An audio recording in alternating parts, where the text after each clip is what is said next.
saya juga meminta kepada seluruh instansi pemerintah, Kemendikbud, Kementerian Reformasi Birokrasi, kita berharap ruang-ruang yang bisa dikompromikan dalam semangat untuk supaya mendapatkan keadilan akses guru-guru honorer yang sudah puluhan tahun mengabdi, saya kira perlu didiskusikan dan dicarikan afirmasi kebijakan.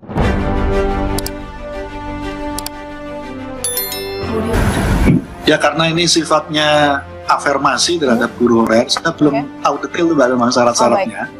Tapi prinsipnya P3K di bidang pendidikan untuk guru honorer ini memang dikhususkan terutama bagi guru-guru yang saya kira secara umur yang sudah lama untuk mengabdi.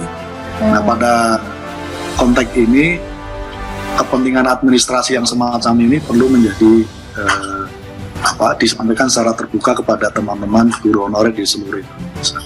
Iya, agar tidak ada celah manipulasi atau ada percaloan, atau dikhawatirkan ada lagi jalur-jalur titip menitip begitu ya Pak ya. Meskipun ini celahnya juga sudah sangat sulit untuk mereka mengantri diangkat menjadi guru tetap. Kalau untuk artinya batasan usia ini menjadi hal yang utama untuk mereka bisa mengikuti seleksi atau seperti apa? Karena yang kita tahu juga banyak guru yang sudah menjadi guru honorer, usia mereka juga sudah tidak muda lagi begitu Pak Huda. Ya, emang agak rumit juga keluhan dari teman-teman guru honorer. Salah satu syaratnya kan harus mendapatkan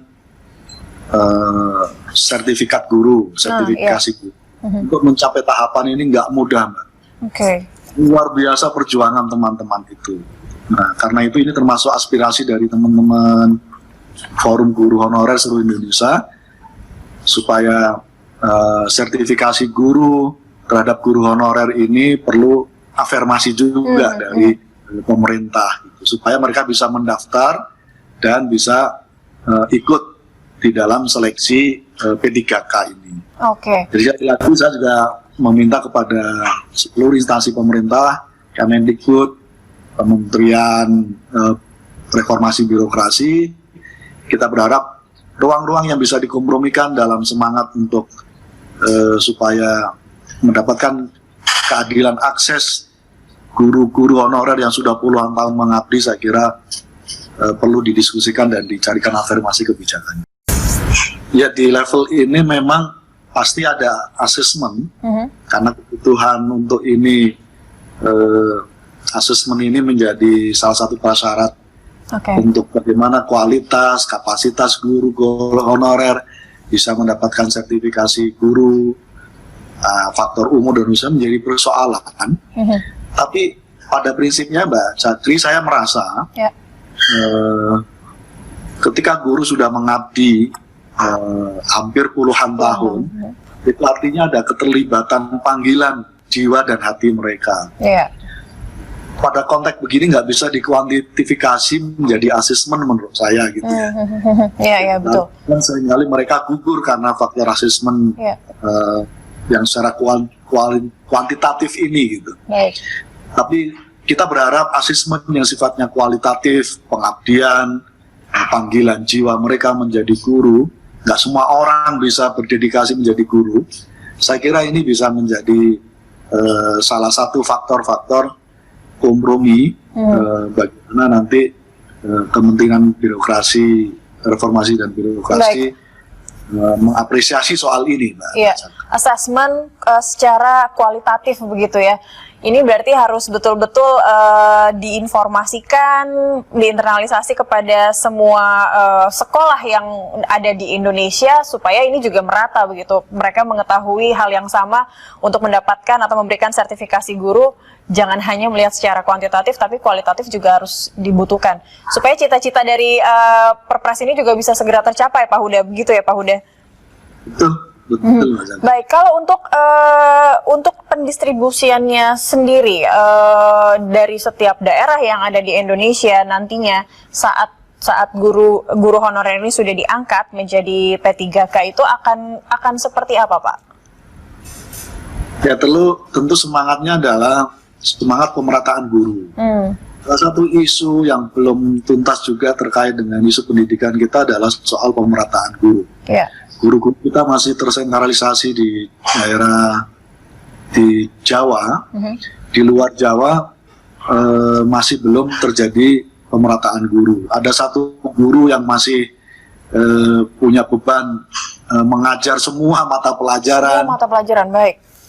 Terus kemudian ada satu sekolah bahkan dari sekian banyak jenjang sekolahnya, kelas 1, kelas 2, kelas 3 dan seterusnya itu hanya diampu oleh satu guru juga. Baik. Selain beban mata pelajaran yang banyak juga kadang ada satu guru yang ngurusin satu sekolah, Mbak Cakri. Nah, karena itu semangat pemerataan ini harus menjadi afirmasi kebijakan terkait dengan bagaimana penempatan guru ini di masa-masa yang akan. Baik, karena ini kaitannya tidak hanya untuk memberikan kesejahteraan, tapi juga ini berakhir di akhirannya adalah kualitas pendidikan anak-anak Indonesia, begitu ya Pak Huda ya?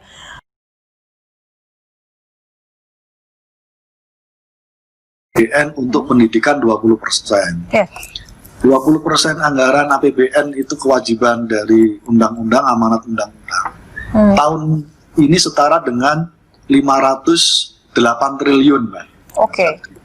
Tahun depan itu setara dengan 550 triliun. 550 triliun. Tentu harus jujur diakui, dari 550 triliun itu sepenuhnya belum dikasihkan untuk fungsi pendidikan. Baik.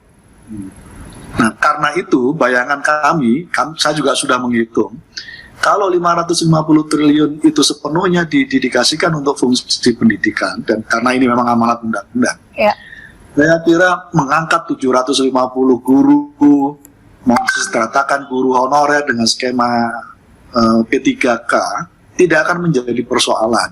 Baik. Karena selama ini dari fungsi anggaran 555 triliun, sesungguhnya kalau mau didetailkan, hanya kurang lebih 250 triliun yang sungguh-sungguh digunakan untuk fungsi pendidikan. Selebihnya masih ada nomenklatur yang namanya diperkirakan untuk fungsi pendidikan. Nah, itu yang belum terdeteksi dengan baik.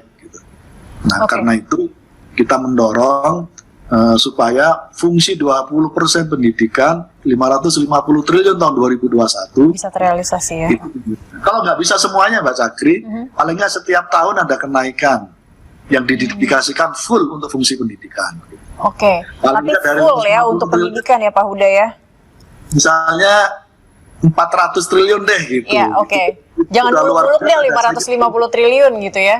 Tinggal saya kira komitmen supaya tidak ada diskriminasi beban kerja di sekolah masing-masing aja saya kira. Iya, kita harapkan itu tidak ada diskriminasi dan itu tadi tidak ada jalur tiba-tiba terbuka, ada celah jalur titip menitip gitu karena merasa sudah antri, karena kekhawatiran mereka pasti sudah antri lama hingga berpuluh-puluh tahun, tiba-tiba ada yang nyelak gitu istilahnya, ada yang salah begitu karena ada perekrutan baru yang dilakukan. Kira-kira dari apa yang dilakukan bekerja sama dengan Kementerian Pendidikan juga akan seperti apa untuk mengawal proses seleksi ini agar betul-betul sesuai dengan Perpres nomor 98 tahun 2020 begitu?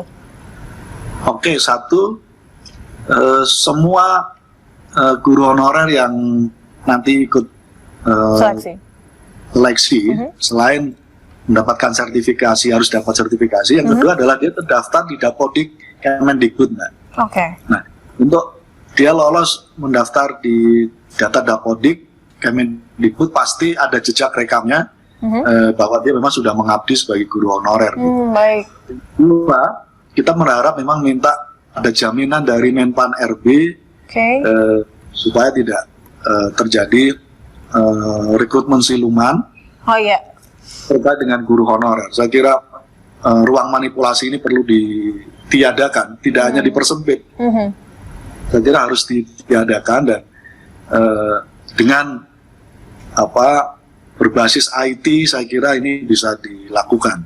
Jadi semangatnya adalah negara punya kewajiban mengafirmasi pengabdian guru yang atas panggilan hati nuraninya selama ini sudah mengabdi puluhan tahun terhadap mendedikasikan dirinya untuk peserta didik di Indonesia. Oke, baik. Dan tapi ini dipastikan data-data mereka tadi kalau Anda katakan ini pasti ada begitu rekor mereka di Dapodik Kemendikbud masing-masing di tiap daerah. Tapi ada tidak Pak yang kemungkinan mereka mungkin sudah mengabdi sejak lama, mereka tidak memiliki atau data itu tidak terekam dengan baik atau ada kehilangan data, ini bisa terjadi tidak sih Pak Huda? Dari beberapa forum RDP kami dengan forum-forum guru honorer, intinya masih ada yang mengeluhkan soal itu, Pak Cakri. Oke, karena mungkin ini juga soal validasi data, begitu ya kan, memanfaatkan teknologi informasi juga yang saat ini mungkin mereka tidak update begitu. Tentu berarti masih ada, saya kira, praktek dan masalah yang semacam itu. Nah, kalau itu terjadi ke belakang, saya kira ke depan jangan berulang kembali. Karena itu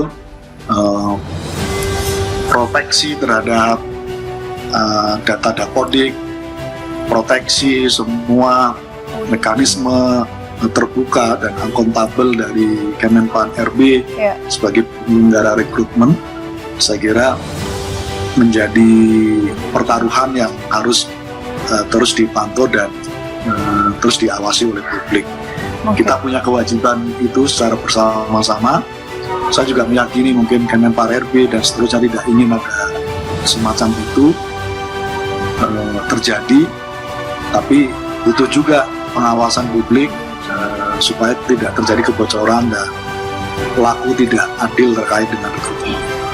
Baik, jadi pastikan untuk sertifikasi guru ini data Dapodiknya mungkin bisa mulai dirunut dari sekarang ya, jika mereka untuk bersiap mengikuti seleksi P3K di tahap 2. Dan pasti juga jaminan dari Menpan RB, kita juga menginginkan ini untuk mengawal agar seleksi ini bisa betul-betul berjalan dengan sesuai dengan aturan dan sesuai Perpres nomor 98 tahun 2020. Nampaknya skema P3K ini sudah menjadi salah satu solusi bagi mereka. Ini betul-betul harapan baru dan angin segar supaya mereka juga bisa menikmati kesejahteraan yang sama.